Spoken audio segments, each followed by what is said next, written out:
What is going on, YouTube? It's Tyler from Mission VR, where it's my mission to bring you guys good quality VR content. And today I have a treat for you. It's a game that is just come out, and it is only for PC VR. I know there's not too many of those left, and it's an indie game, and it's not garbage. Can you believe that? I know. Amazing.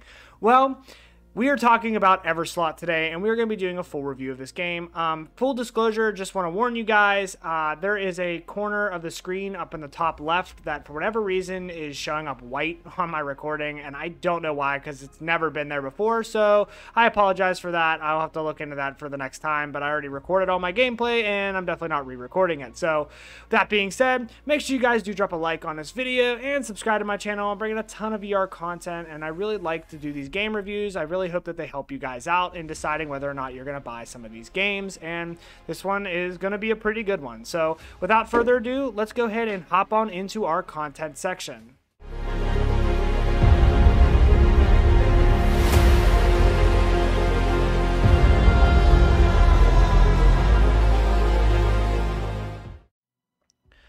Okay guys, so first up with our content section here, what are you actually getting in this game for the price tag of $16.99 on Steam? And actually that's a pretty fair price in my opinion for what you're actually going to be getting. So when you first load up this game, I really had no idea what to expect. I expected an indie dungeon crawler with some, cool combat mechanics and fast-paced movement. And surprisingly, I was actually not expecting the way the game started, which actually put me in the middle of a desolate, deserted city that had been overrun by the undead, which started to make me ask the questions of what happened here. Why am I the only one that's alive? I wanted to answer these questions, and unfortunately the game does not have a story, so those questions kind of left unanswered. But it is in early access, so maybe that's something they're planning on adding.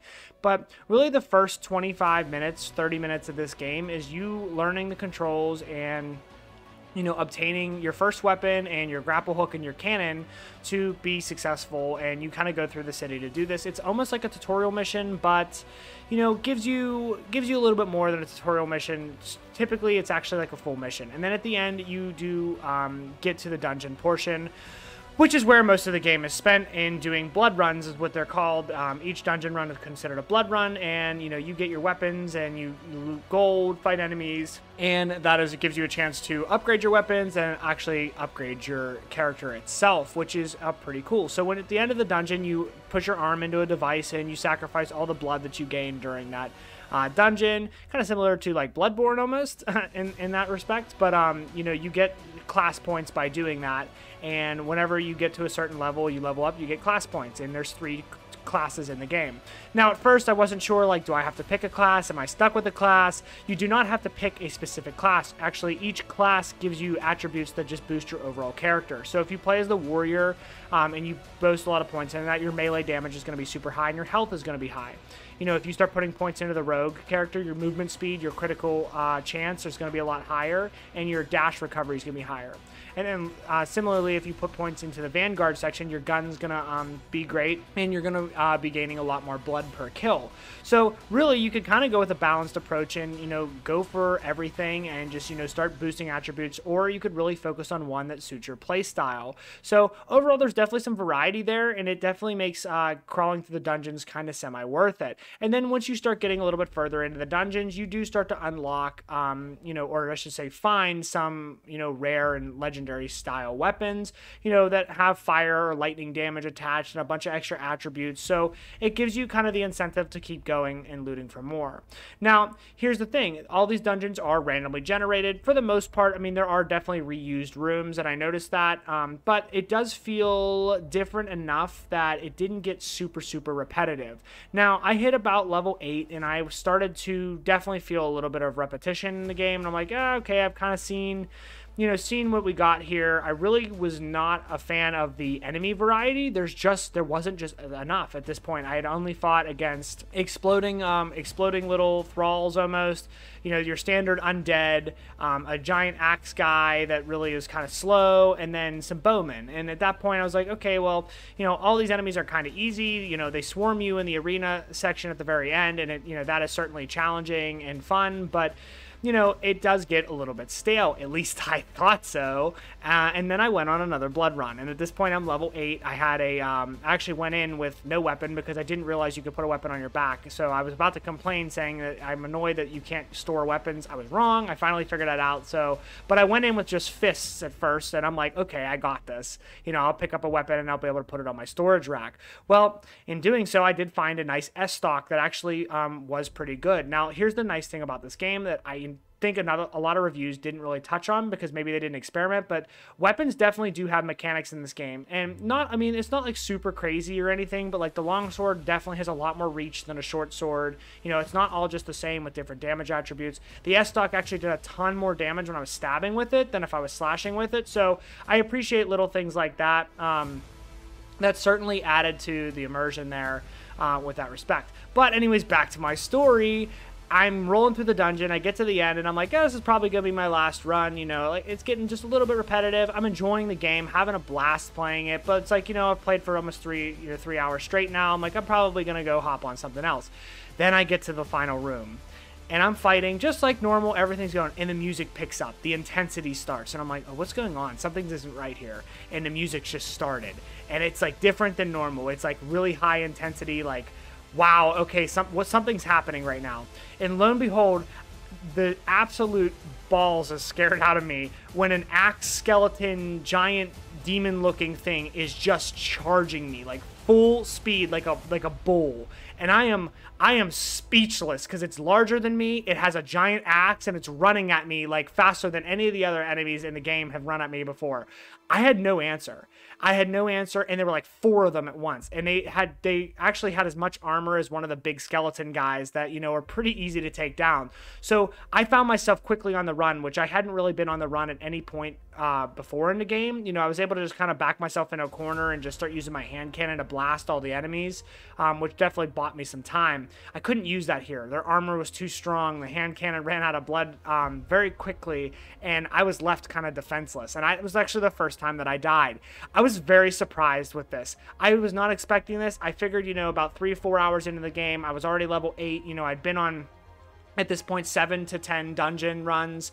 I kind of thought I saw everything, and then here I am, surprised as all could be that there are more enemies in this game, and now I'm gonna have to revisit it again and, you know, see if there maybe is something beyond that. It seems like it's an early access game. I wouldn't think that there would be anything, but certainly, you know, there is a possibility of that. And now that I know I can store my weapons, super helpful. So I'm gonna be collecting more rare weapons and probably be more likely to actually take my weapons into the dungeon rather than just hoarding them on the shelf.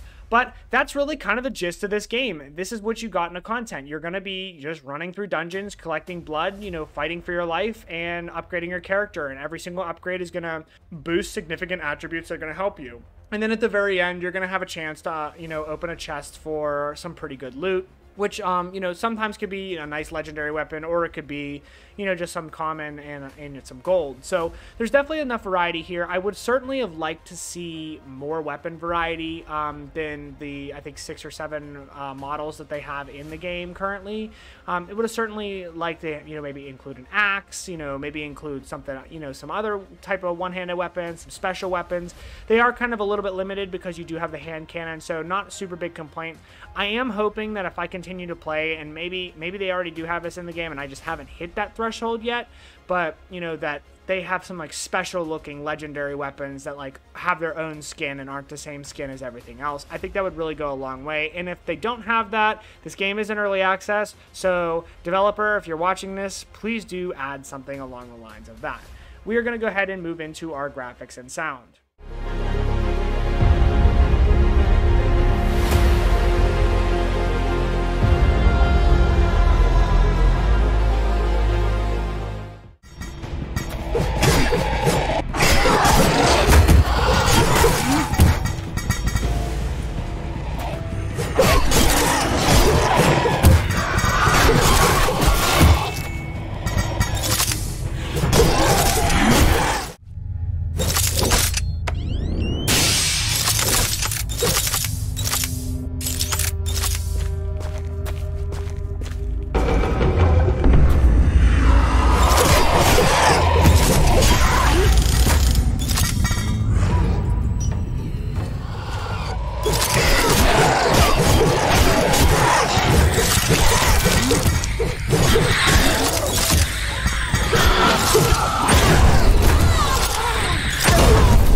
So when it comes to our sound design here, overall, I definitely can't complain with the sounds at all. I mean, the weapon sounds fine. The blood splatter slash, dismembering enemies sounds good. I mean, it's nothing, there's definitely nothing immersion breaking at all here. A little bit of the spatial audio is definitely sometimes present. Like, you sometimes can't tell where the enemies are walking at. This isn't a huge deal, though, because of the way the game's set up. So definitely not something that I would take it down on. That being said, the soundtrack in this game, actually pretty strong. I felt like throughout the most of the game, like the soundtrack was really present. When I was exploring and I wasn't in combat, through the dungeon, it changed pace just enough to make me feel like I was exploring. When I was in a really, really tense situation, like I had mentioned in the content section, the sound design changed, and like I actually chills on my body because I was running as this like eerie, kind of gory, dark soundtrack was playing, but it had action to it. So it was just like, it was like a chase soundtrack almost, and like it was really intense. So overall, I thought the sound design of this game was pretty solid. Now, when it comes to our graphics here, overall, I think the graphics in this game are pretty good. I can't complain too much about them. I really don't like the fact that there's no options to adjust graphics. Like, I wanted to turn some things up that I felt like were lacking a little bit, and I didn't have an option to do that. And subsequently, I also couldn't have turned things down if I was having performance issues, which luckily I wasn't. I didn't have too many performance issues playing the game, but overall, I would have definitely liked the graphical options setting menu so that I could change things out. But I do think the graphics were overall pretty good. One thing I will say is some of the attention to detail that they put into the graphics are actually really amazing. And if you look at particular on the hand cannon, the little blood vials, there's one that fills up for your health refill, and then there's also one that loads into the gun, and then it actually like revolves down as you use them. I thought this was awesome, and on top of that, I think just the animations in general for your grapple and gun hand were just done really smooth. Like, it feels so good to let that barrel fly out of your wrist like that, and it also feels really good when you turn it over and the grapple hook flies out.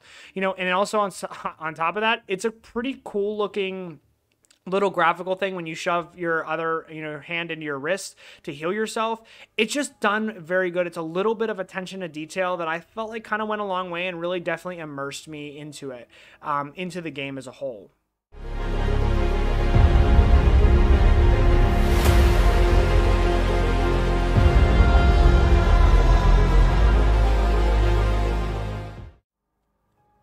So when it comes to our verdict here, how do I feel about Everslaught?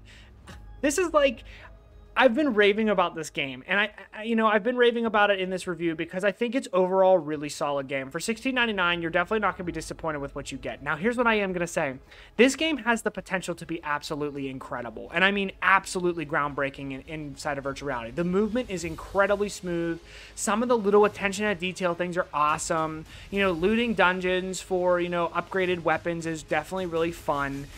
It just has a lot of good things going for it. One of the things, again, the enemies, not expecting that enemy to rush me the way that it did. I mean, I actually yelled in my game room because like I was just turned around. I couldn't believe that there was a monster standing in front of me that was charging me like that. Like, it immersed me into the gameplay to the point where I actually forgot what I was doing in real life. And that's exactly what I want from a VR game. So definitely kudos, big claps for that. That was awesome to be a part of that experience. But when I say that this game is so close to being incredible, it's because it's just like it needs some more features, and I hope that the dev team is working on it. One, multiplayer dungeons in this game would be incredibly fun, especially if they up the difficulty. And when I fought against those charging giant demons with the axes, that was incredibly difficult. Like, I had no chance. There was hundreds of minions swarming me, archers hitting me, and then I had those guys with the armor that I couldn't even bust also charging me. It became very challenging, and I think multiplayer in a setting like that where things get hard would be pretty freaking awesome. As well as again, I can't speak, maybe this isn't in the game, but in my 5 to 6 hours into the game, I have not did not see any like special skin legendary weapons. Definitely something to consider, as well as maybe weapon abilities where, like, if you find a legendary weapon that's like super special, maybe it shoots a beam of light like the Moonlight Greatsword in Dark Souls or something along the lines of that. I think that those little things are certainly going to add to this game. You know, and maybe that's something that is kind of already in the game and I just haven't experienced it yet. But overall, I do think that, you know, those are just some small things that can make this game really incredible. And then I definitely more style dungeons. Not that the Egyptian tomb style isn't awesome, and there are some really, really beautiful environments inside of this game. You know, some of the rooms you walk into and you're just kind of in awe and like, wow, this is really awesome. But definitely adding more. Definitely adding more variety, you know, some cooler rooms. You know, you just definitely want to keep spicing it up and make it feel, and then obviously enemy variety as well. I think that, you know, as of right now, I would assume there's probably only 5 enemy types, but, you know, I could be wrong. And boss fights, absolutely, definitely something they want to add is like certain rooms, and it doesn't have to be every single run, but every once in a while, if you strolled into a room and there was like a really big boss that you had to fight or something, or a really hard enemy or something along the lines of that, I think would really push this game over the top to be probably an overwhelmingly like unbelievable VR game. So overall, my verdict on this game, definitely pick it up. This is one, if you're considering, if you're on the fence with, you're gonna have a good time playing it. It is a lot of fun. Doing some of the kill animations is really, really fun. There's a lot here to, especially for an early access game. I think there's definitely things coming up for it. It's a really good game. I cannot complain, and I didn't have too many performance issues or bugs. A couple here and there. I fell through the map once. You know, just it was minor things. I crashed, I think, one time. It's nothing that I wouldn't expect from an early access game. It wasn't super bad, and I really did enjoy my playthrough so far of this game. Well, guys, that is it for this video. A little bit of a longer review, but I did have to rave a little bit because this game gave me the complete immersion that, you know, I so often seek in a VR game, to the point where I completely forget about the outside world and I am actually transported into the game world. That's the whole point of playing virtual reality. So this game did get me to that point. So pretty excited about that. I think it's a really good game. Definitely worth your time if you are on the fence with it. But that is going to be it for today's video, guys. Make sure you do drop a like on this video and subscribe to my channel, and I will see you guys in the next one.